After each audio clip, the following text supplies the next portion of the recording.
पाकिस्तान और ईरान की समुद्री सरहद पर नायाब आरा मछली माहीगीरों के जाल में फंस गई। जीवानी के साहिल पर माहीगीरों ने नायाब नस्ल की आरा मछली के जाल में आने की इत्तला दी।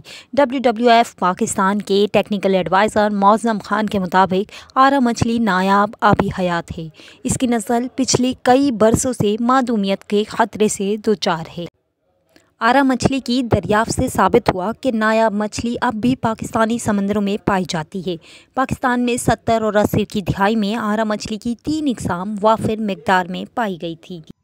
पाकिस्तान और ईरान की सरहद के दरमियानी इलाके में गौतर बे के अंदर माहीगीरों ने एक जाल जो समुंदर के बॉटम की मछलियों को पकड़ने के लिए डाला हुआ था, उसमें एक काफ़ी लंबी, तकरीबन कोई 12 से 13 फुट लंबी एक साफिश फंसी है, जिसे लॉन्ग कॉम साफिश कहते हैं। ये साफिश आखिरी बार पाकिस्तान में 2013 मई में पकड़ी गई थी, लेकिन उसके बाद ये अब इतने अरसे बाद पाकिस्तान में नज़र आई है। साफिश पाकिस्तान में इसकी 3 अक़साम पाई जाती थी, जो कि बहुत ही रेयर हो गई हैं, और इनकी तादाद में इतनी कमी हो गई है कि अब ये ख्याल किया जा रहा है कि इनमें से कम एक किस्म तो मुकम्मल तौर पे मादूम हो गई है, जिसे हम एनोप्रेस्टेस कस्पिडेटस कहते थे, बल्कि दूसरी वाली कोई 1 या 2 स्पेसिमेन 1 या 5 से 6 सालों के बाद मिलते रहे हैं, लिहाजा उनकी तादाद भी बहुत ज़्यादा कम हो गई है। एक ज़माने में ये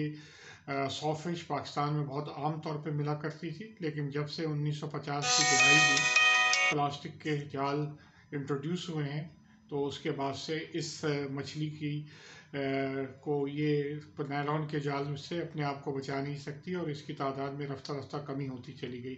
इसके बहुत बड़े बड़े एरिया थे जहाँ पे ये ब्रीड करती थी, और माहीगीर बहुत बड़ी तादाद में इनको पकड़ते थे।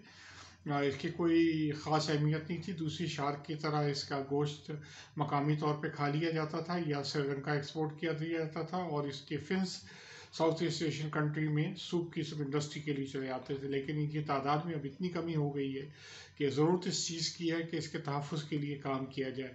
WWF पाकिस्तान ने जो हमारी सूबाई हुकूमत है उनके साथ मिल के ऐसे कवानीन बना दिए हैं कि इसके शिकार करने वाले को, इसको बेचने वाले को, इसको मार्केटिंग करने वाले को बाकायदा सज़ा हो सकती है। लेकिन मज़ीद अवेयरनेस की ज़रूरत है, लोगों को आगाही देने की ज़रूरत है कि अगर ये मछली अगर आपके जाल में फंस जाए तो कोशिश करें कि ज़िंदा ही इसको रिलीज़ कर दें, ताकि इसकी तादाद पाकिस्तान में बढ़ सके और ये जो मादूमियत से शिकार है ये इससे महफूज रह सके। 1950 की दिहाई में प्लास्टिक के जालों के इस्तेमाल के सबब इन मछलियों के आरा इन जालों में फंस जाते। पिछले 10 बरसों में इस नायाब आरा मछली की मौजूदगी के सिर्फ 3 शवाहिद सामने आए। 2016 में इसके शिकार और तिजारत पर मुकम्मल पाबंदी आयद कर दी थी।